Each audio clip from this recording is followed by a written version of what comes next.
Okay. So in the last session, we discussed about endorsement. Okay. endorsement कैसे किया जाता है, endorsement क्या होता है।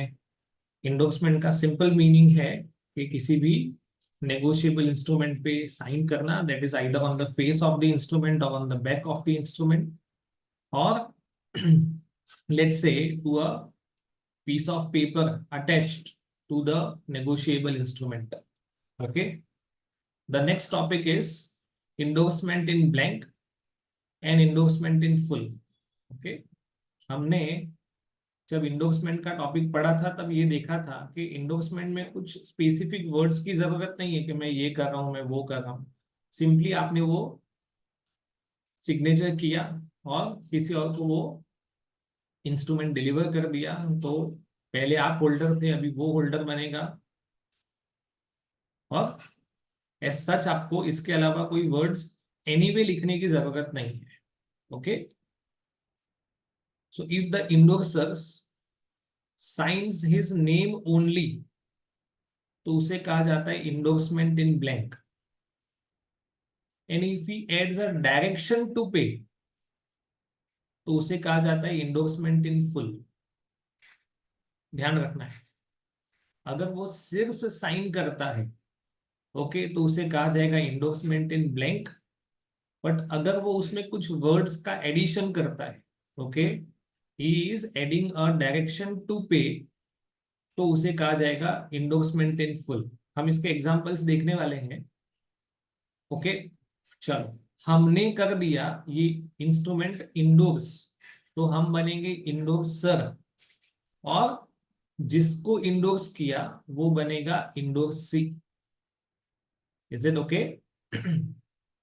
The provisions of this act relating to a payee shall apply with the necessary modifications to an endorsee. Payee का मतलब है रिसीवर।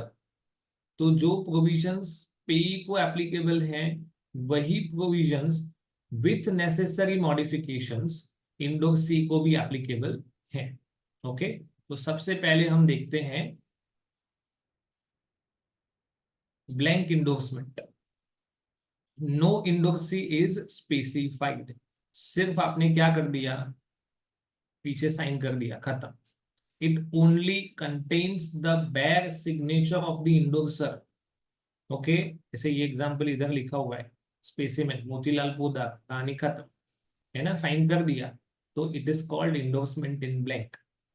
और इंडोर्समेंट इन फुल, जिसे स्पेशल इंडोर्समेंट भी कहा जाता है, तो in addition to the signature the person to whom or to whose order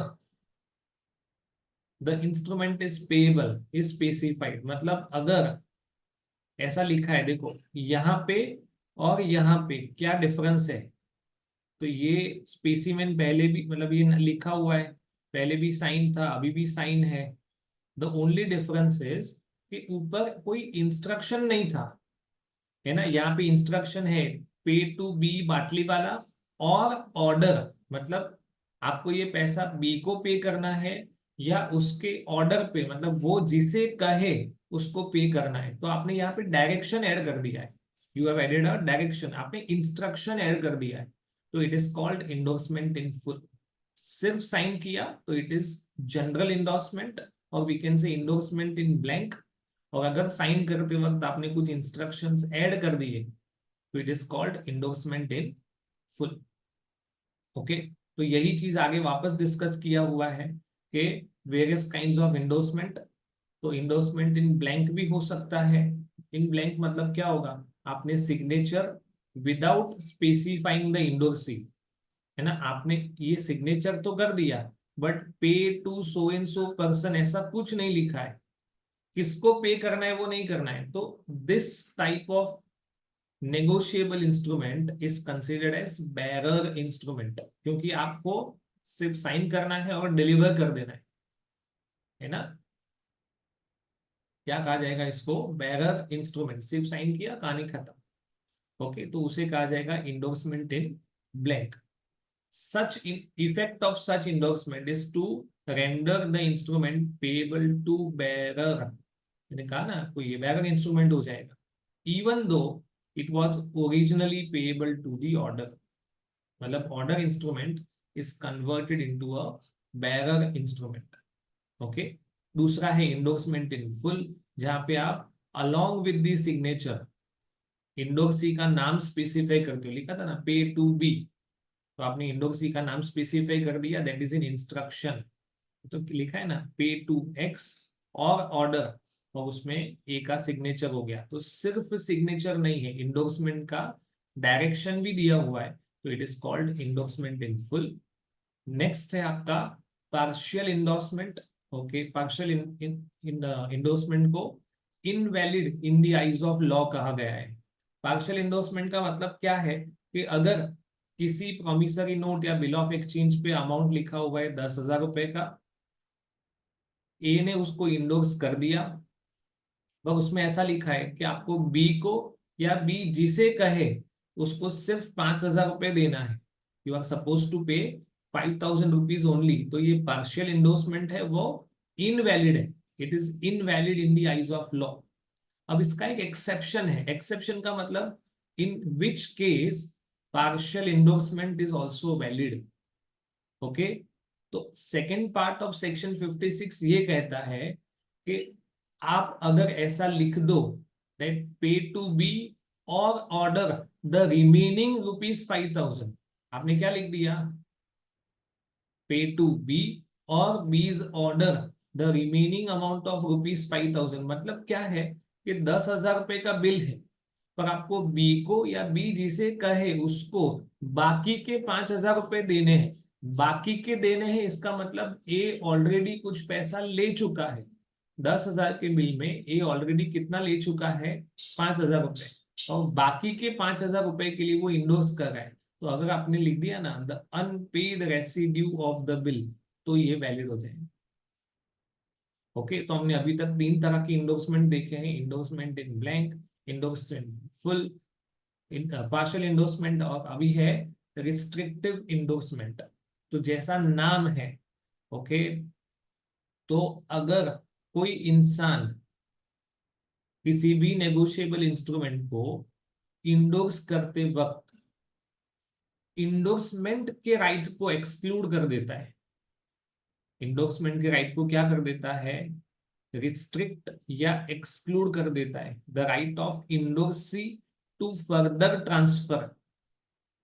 मतलब ए ने नेगोशिएबल इंस्ट्रूमेंट डी को इंडोर्स कर दिया, पर ये इंस्ट्रूमेंट उसने रिस्ट्रिक्टिव इंडोर्समेंट किया, इसका मतलब क्या है, ए डी को तो दे सकता है पर डी आगे किसी को ये इंडोर्समेंट नहीं दे सकता है, तो such type of endorsement is considered as restrictive, जब ये क्या करता है, किसी को प्रोहिबिट करता है।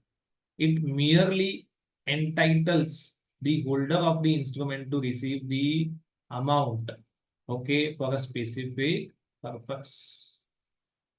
Is it okay? ये होल्डर को क्या करता है, एंटाइटल करता है to receive the specific amount. D signs the following endorsement on different negotiable instruments payable to the bearer।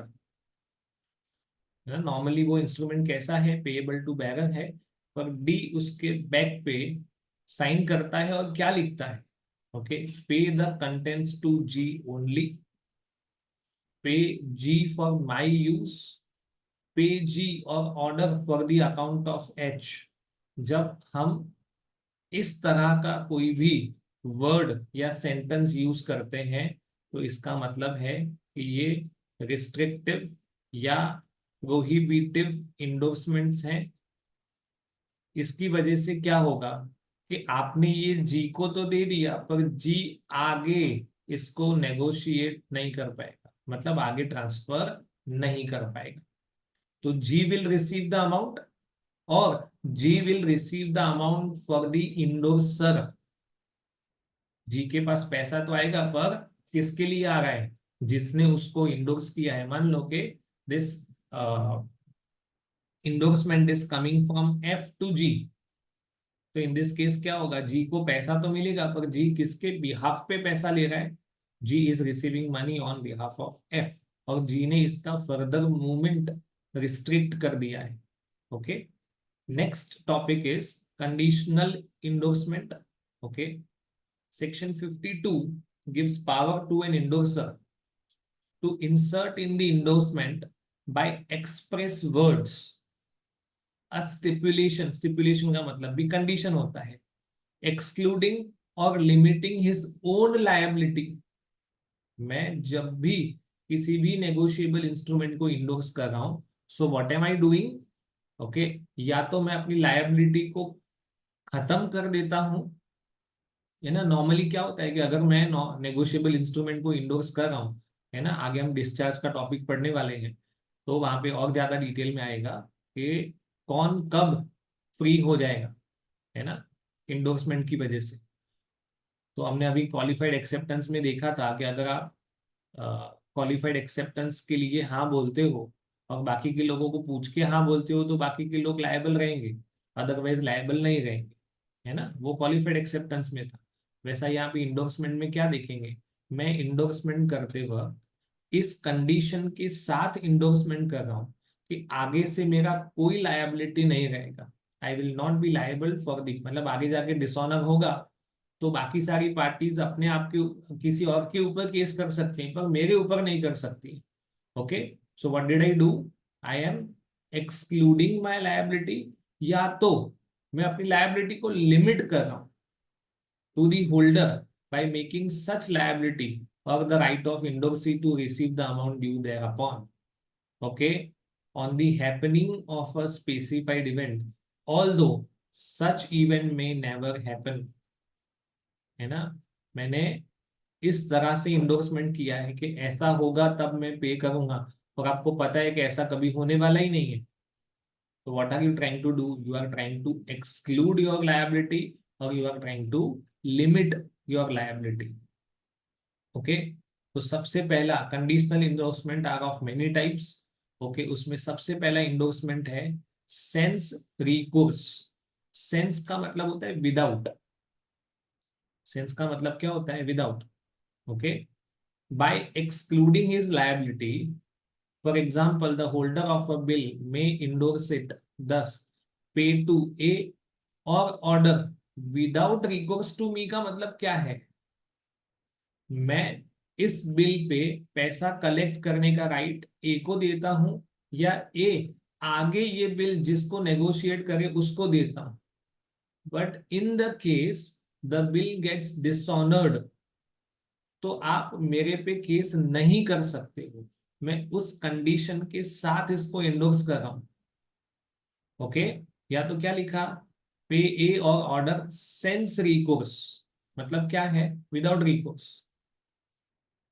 या तो आपने वर्ड लिख दिया at his own risk. In this cases the holder does not incur any liability on the bill as an endorser. मतलब अभी मैं holder भी हूं और इंडोर्सर भी हूं, पर अब मेरा कोई लायबिलिटी नहीं रहेगा. I have done. And recourse का मतलब क्या होता है. कभी कभी ऐसा होता है कि हम कोई बिल ऑफ एक्सचेंज लेते हैं, फिर उसको ड्रॉ करते हैं, सामने वाला एक्सेप्ट करता है, और हमें पैसों की जरूरत पड़ती है तो हम वो बिल बैंक से डिस्काउंट करवा देते हैं. अब मैच्योरिटी डेट पे बैंक ड्रॉई से या एक्सेप्टर से पैसा लेने जाएगा. मान लो कि एक्सेप्टर ने पैसा नहीं दिया, तो बैंक वो पैसा किससे लेगा. ड्रॉवर से लेगा. तो उसको बोलते हैं विथ रिकोर्स. उसको क्या बोलेंगे. With recourse. मतलब बैंक को पता है कि अगर एक्सेप्टर ने पैसा नहीं दिया तो ड्रॉवर दे देगा. और यहाँ पे क्या है. अगर ये बिल एंडोर्स हो और बैंक को हम इस कंडीशन पे एंडोर्स करके दें कि ये सेंस रिकोर्स है, मतलब अगर आपको ड्रॉई पैसा न दे तो आप मेरे पे केस फाइल नहीं कर सकते. That is called conditional sense recourse endorsement. दूसरा है liability dependent upon a contingency. Contingency का मतलब होता है फ्यूचर अनसर्टेन इवेंट. ओके. तो जिसने भी इंडोर्स किया है बिल, वो किस हिसाब से इंडोर्स कर रहा है. By making his liability dependent upon the happening of a specified event which may never happen.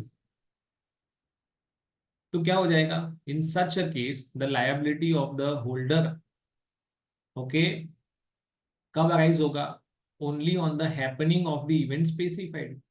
Okay, पर वो इवेंट होने वाला ही नहीं है, and it is extinguished if the event becomes impossible or the conditions are not fulfilled, but the endorsee can sue the prior parties before the happening of the event. Endorsee prior parties को sue कर सकता है ना। चलो, facultative endorsement, ये ध्यान रखना है, इंपॉर्टेंट है। An endorser may by express words abandon, abandon करना मतलब गिव अप कर देना किसी चीज को। तो यहाँ पे वो क्या गिव अप कर रहा है? सम राइट, और या तो अपना राइट गिव अप कर रहा है या अपनी लायबिलिटी को वो बढ़ा रहा है, तो उसे कहा जाता है फैकल्टेटिव इंडोर्समेंट। कैसे ये फैकल्टेटिव इंडोर्समेंट किया जाता है ना? तो ऑलवेज ऐसा याद रखना है कि अगर कोई भी बिल ऑफ एक्सचेंज या नेगोशिएबल इंस्ट्रूमेंट अगर डिसऑनर होता है ना, तो आपको केस फाइल करने से पहले डिसऑनर का नोटिस देना पड़ता है। हम आगे डिसऑनर का टॉपिक पढ़ेंगे तब और ज्यादा क्लियर होगा।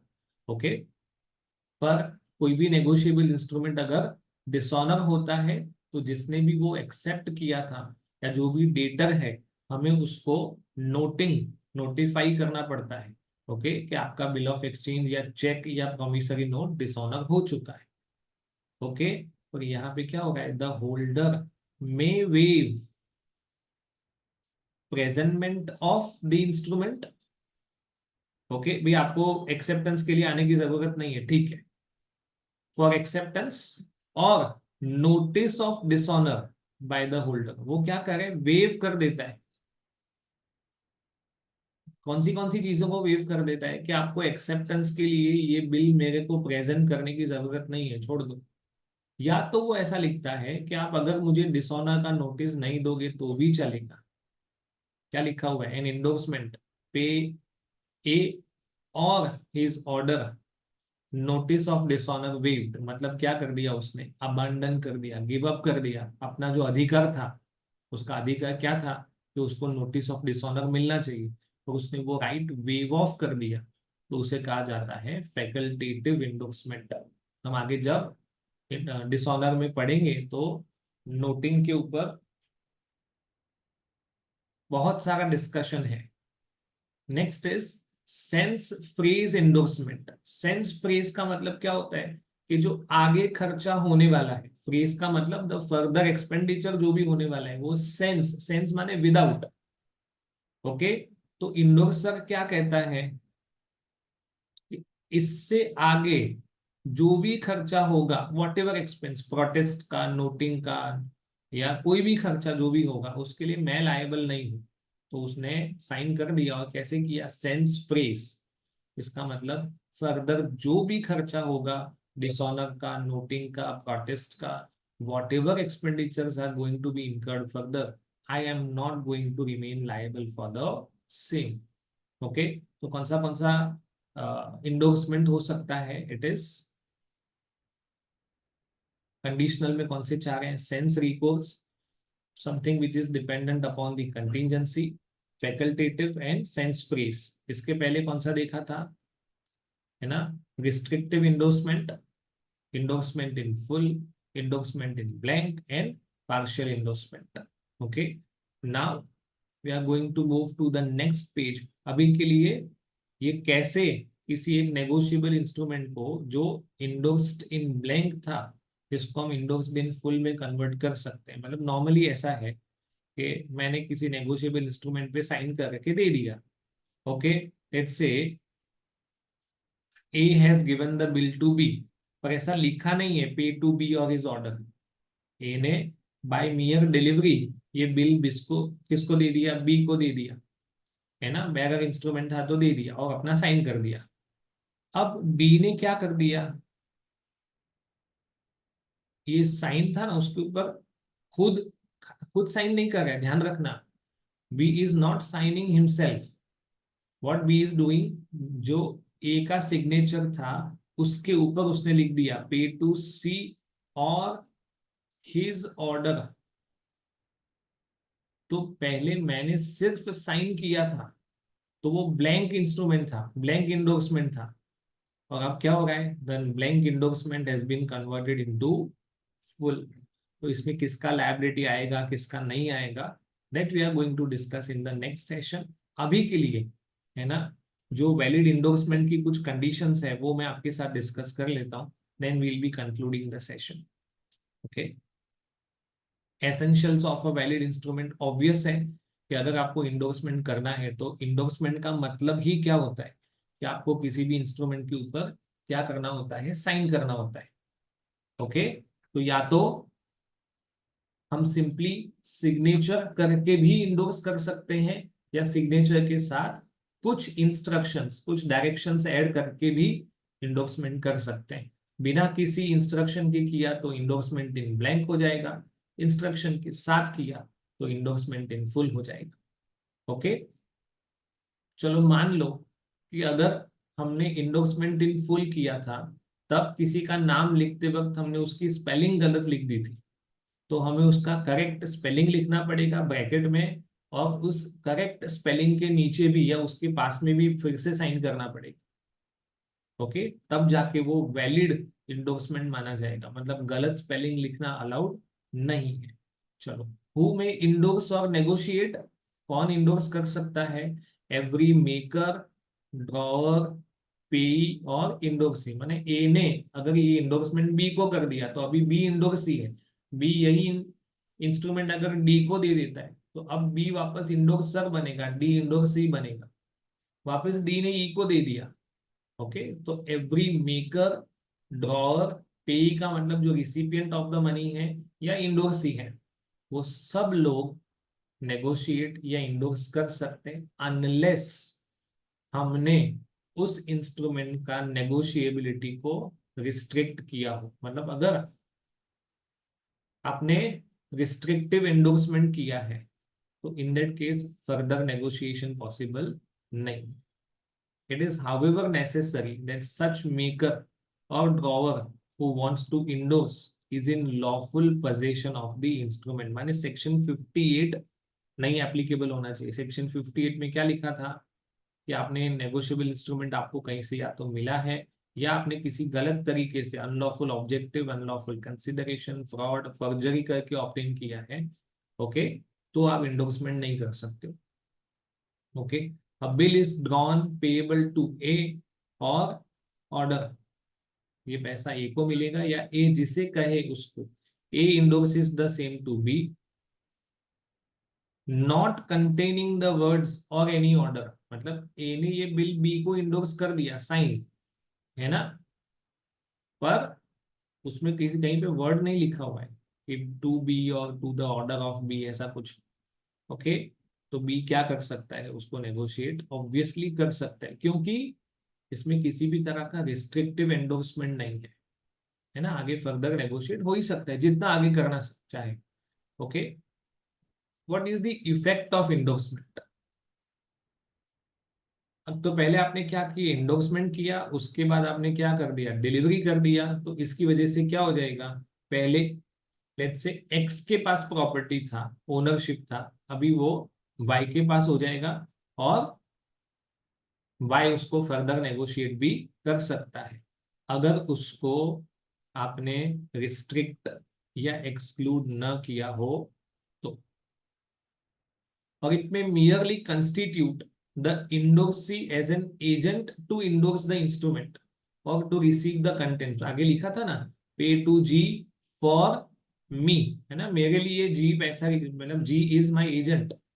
एफ ने जी को बिल तो इंडोर्स कर दिया था, पर जी पैसा किसके बिहाफ पे रिसीव करेगा, G will receive on behalf of F, so that endorser becomes an agent of the endorser।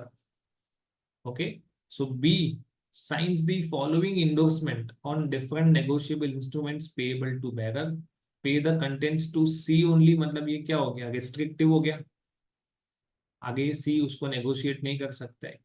पे to C for my use, ये भी हो गया। Pay C on order for the account of B, the end, और एक तो sorry last वाला है, this must be credited to C. इसका मतलब क्या है, सी के अलावा अगर आप किसी और को ये नेगोशिएट कर दोगे या सी इसको किसी और को नेगोशिएट करता है तो वो पॉसिबल नहीं है। यहाँ पे the above endorsement exclude the right of further negotiation by C. इन सबको क्या कहा जाता है? Prohibitive endorsements. ओके, चलो, अगर इस तरह का इंडोर्समेंट किया है तो वो प्रोहिबिटिव नहीं है, मतलब सी में फर्दर नेगोशिएट, अगर सी चाहे तो इन बिल्स को फर्दर नेगोशिएट कर सकता है। Pay to C, pay C value in account with the Oriental Bank, या pay the contents to C bring part of the consideration to endorsers and others. थोड़ा बहुत रखा है कंडीशंस, पर इसका ये मतलब नहीं है कि उसने यहाँ पे सी के फर्दर नेगोशिएशन के राइट्स को रिस्ट्रिक्ट कर दिया है। ओके, तो आज का डिस्कशन यहाँ तक रखते हैं। जो हमने सेक्शन 49 पेंडिंग रखा है, that will be discussed in the upcoming sessions. Thanks.